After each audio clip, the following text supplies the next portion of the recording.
Wow, David, the box is finally here. It looks much bigger than it did on the website. I agree, Emma. It's quite heavy, too. Are you ready for a challenge? I think so. I'm excited to have a new bookshelf for the living room. Where should we open it? Let's open it right here on the floor. We need a lot of space. Can you pass me the box cutter? Please be careful with it. Here you go. I'll hold this side of the box steady while you cut the tape. All right. I'm cutting it open now. Let's see what's inside. Wow, that is a lot of pieces. Oh my! I see so many wooden panels and a few bags of screws and other small things. This looks a little complicated. Don't worry, we can do this together. It's like a big puzzle for adults. A puzzle that we can put our books on later. Okay, let's carefully take everything out of the box. Good idea. Let's lay all the wooden pieces on the rug so they don't get scratched. And we should put all the small bags in one place so we don't lose anything. Exactly. Let's be organized from the very beginning. That will make it much easier. Okay, all the pieces are out of the box. The first thing we need to find is the instruction manual. I think I saw it. Is it this little booklet with the pictures on the front? Yes, that's it. Perfect. Let's look at it together before we touch anything. That's a very smart idea.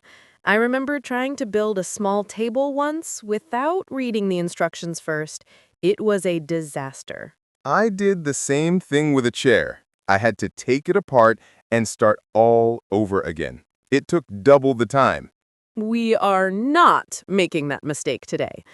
Okay, let's open it up. Look, the first page shows a list of all the parts. And the second page shows the tools we will need. It says we need a screwdriver and a hammer. The pictures look helpful. They show which screw goes into which hole. The steps are numbered from 1 to 10. It doesn't look too difficult when they break it down into small steps. Let's read through the first few steps just to understand the process. Step 1 seems to be about building the main frame. It shows connecting the side panels to the bottom panel. Okay, I think I understand the basic idea. We build the outside box first, and then we add the back and the shelves. Right. Reading this first makes me feel much more confident.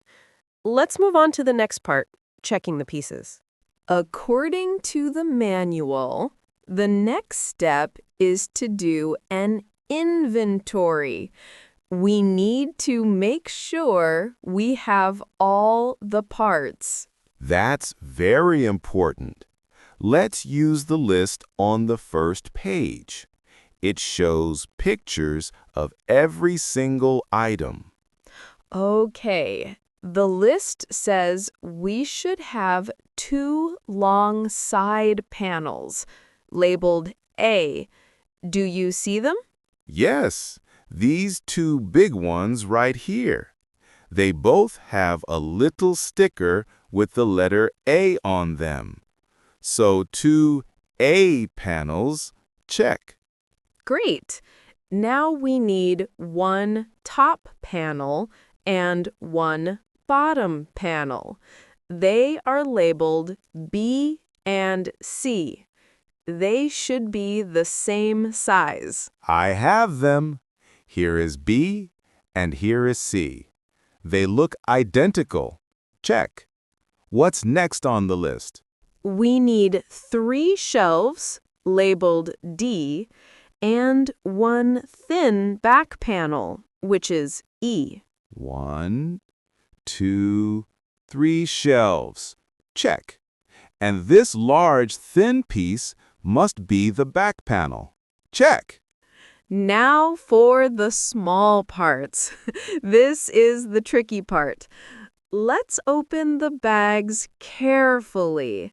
Let's pour them into a small bowl. Good idea.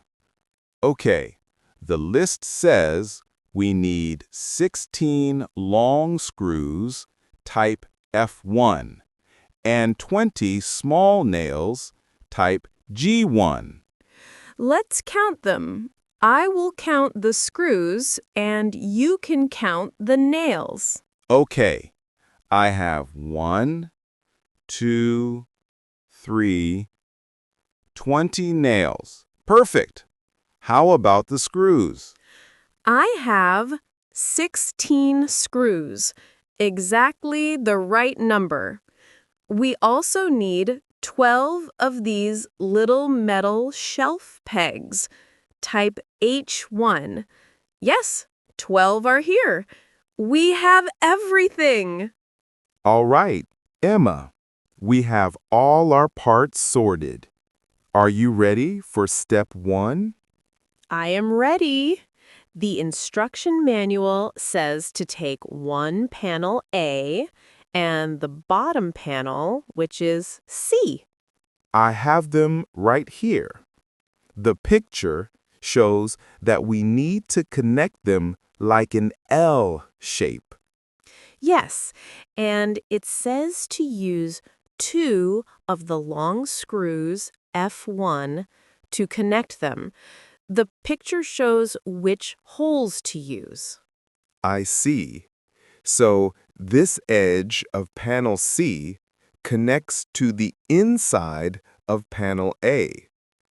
Can you hold them together for me? Make sure they are perfectly aligned. Of course, I'm holding them now. They are flush and not moving. This looks correct. Great. Now I need to take a screw and put it into this pre-drilled hole.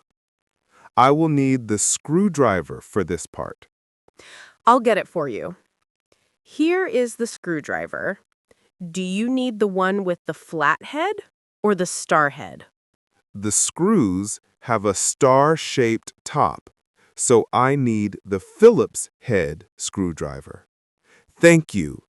Okay, I'm still holding the pieces steady. Let me know when you are done with the first screw. I'm turning the screw now. I'm doing it slowly to make sure it goes in straight. There, one screw is in and tight. Fantastic. It feels very solid. Now let's do the second screw in the other hole to make the connection strong. Okay, that connection feels strong. Now, the instructions say to do the same thing with the other panel A and the top panel B. Right. And then we have to connect the top and bottom to the second side. But first, let's talk about the tools. We are using the screwdriver, and the manual said we might need a hammer later for the back panel. Yes. They also gave us this small L-shaped metal tool in the bag.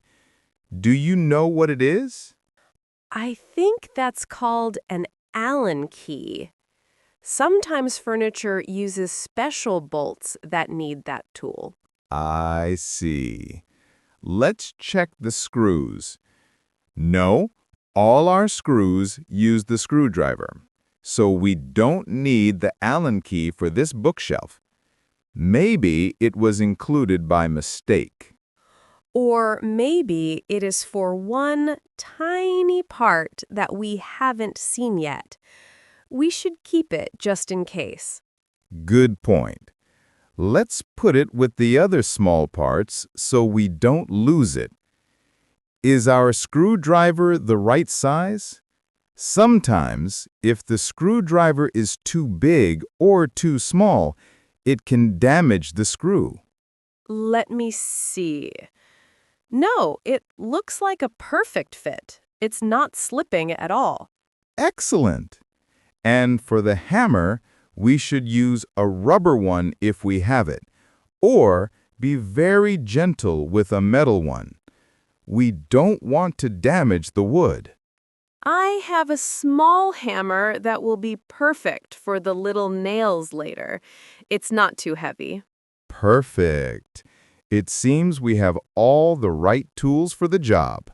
Let's get back to building the frame. Okay, I'm trying to attach the top panel B to this side panel A, but I'm having a small problem. What's wrong, David? Is it not fitting correctly? The screw is going in, but it's very difficult to turn. It feels stuck. I don't want to force it and break something. Let me take a look. Let's stop and think. Maybe the holes are not aligned perfectly. Can you loosen the screw a little? Okay, I'm taking the screw out completely. Let's look at the two pieces again. Try to wiggle the top panel a little bit. Does it move? Maybe we need to push it a little to the left. Let me try. Oh, wait a minute. I think I see the problem. Look at this panel. There are two small holes on this side and only one small hole on the other side. Let me check the instructions again. Ah, you are right. The picture shows that the side with two holes should be facing the back. We have it facing the front. So we have the panel turned the wrong way around. I did not notice that detail. It's an easy mistake to make. The good thing is that we found the problem early.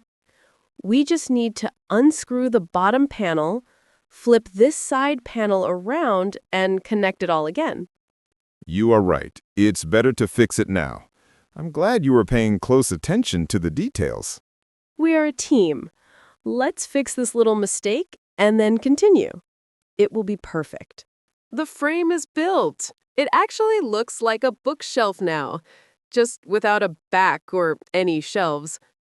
It feels very sturdy. I'm glad we fixed that mistake with the side panel. Now, what's the next step in our manual? The next step is to attach the back panel, piece E. This is the large, thin piece of wood. This part always makes me nervous. We have to make sure the frame is perfectly square before we nail it on. If it's crooked, the whole bookshelf will be wobbly. The instructions have a tip. It says to gently lay the bookshelf down on its front side. Then we can place the back panel on top. Okay, let's do that. You take that end, and I'll take this end. Let's lift together and place it down carefully. Perfect. Now let's get the back panel and place it on. We need to make sure the edges line up perfectly on all sides. It looks like it fits well. I will hold it in place. Your job is to use the hammer and the small nails. Okay. The manual says to put one nail in each corner first. This will hold the panel in place. Then we can add the rest of the nails. That's a great system. Here is the hammer and the bag of nails. Are you ready? I am. I'm putting the first nail in the top right corner. I'm going to tap it very gently. Tap, tap, tap. There. It's in. Excellent work! Now, do the other three corners. I'll keep checking to make sure nothing moves. Okay. All four corners are done. Now I will just add the other nails along the edges, about 15 centimeters apart, just like the picture shows. The back panel is on. It looks fantastic. And the whole frame feels really solid now. Let's stand it up. Okay, let's lift it carefully together. 1, 2, 3, lift. There. It stands perfectly straight. No wobbling at all. We did a great job with that back panel. Now for the fun part, adding the shelves.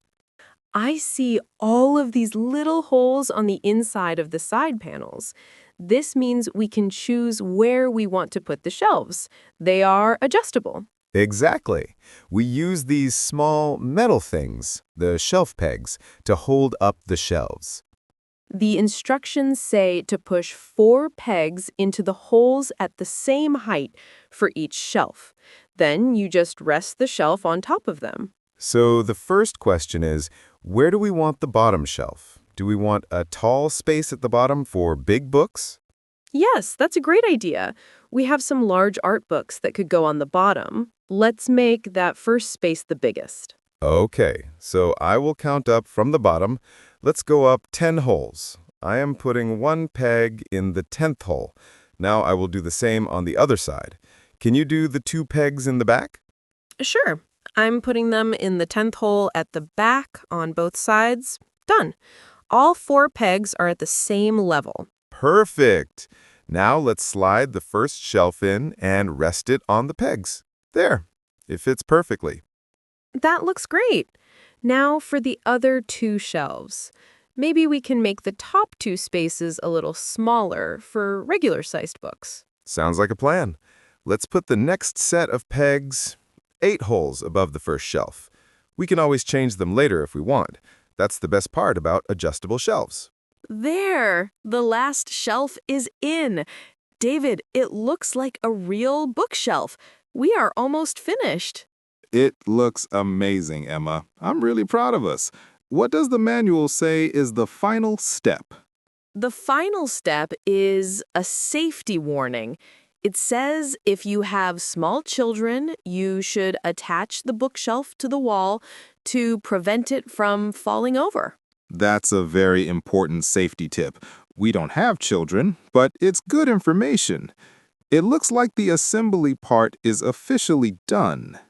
Before we move it into place, let's do a final check. Can you go around and make sure all the main screws are tight? Good idea. I'll just give each one a little extra turn with the screwdriver. Not too tight, just snug. And I will get a damp cloth and wipe down all the surfaces. There is a little bit of dust from the factory and some of our fingerprints on it. Okay, all the screws are tight. The bookshelf feels really secure. And I have wiped it all down. It looks shiny and new. Now we just have to deal with this big mess on the floor. Yes, the cleanup part. We have a huge cardboard box, some plastic bags, and small pieces of styrofoam. I can break down the cardboard box so it is flat. We can put it in the recycling bin later. Great. I will collect all the plastic and styrofoam and put it in the trash bag. We should also make sure we didn't leave any screws or nails on the floor. I'll double check. It's important to clean up properly. We want to enjoy our new furniture, not a messy room. The room is clean, the tools are put away, and the beautiful new bookshelf is standing here, ready to be moved. So, where is its final home? We said it should go against that empty wall, next to the reading chair. I think that's the perfect spot. It will get some nice light from the window there. Are you ready to move it? It's not too heavy, but it's large, so we need to be careful. Yes, let's not scratch the floor or the new bookshelf. You take the right side, and I'll take the left side. Okay, I have my side. Remember to lift with your legs, not your back. Ready? Lift on the count of 3. 1, 2, 3. I've got it. It's not too bad. Let's walk slowly and sideways toward the wall. A little more to your left. Okay. Now straight back. Perfect. Let's gently lower it down. And it's in place. Oh, David, step back and look. It fits the space perfectly. It really does. The color of the wood matches our other furniture, too. It looks like it was always meant to be here. I can't believe we built this. It started as a pile of flat pieces in a box, and now it's a solid, functional piece of furniture. I know. It feels so satisfying to build something with your own hands. We make a great team. We certainly do. Now comes the really fun part, deciding which books will go on our brand new bookshelf. Let's make a cup of tea first and just admire our work for a few minutes. We deserve it. Good job, Emma. You too, David. We did it!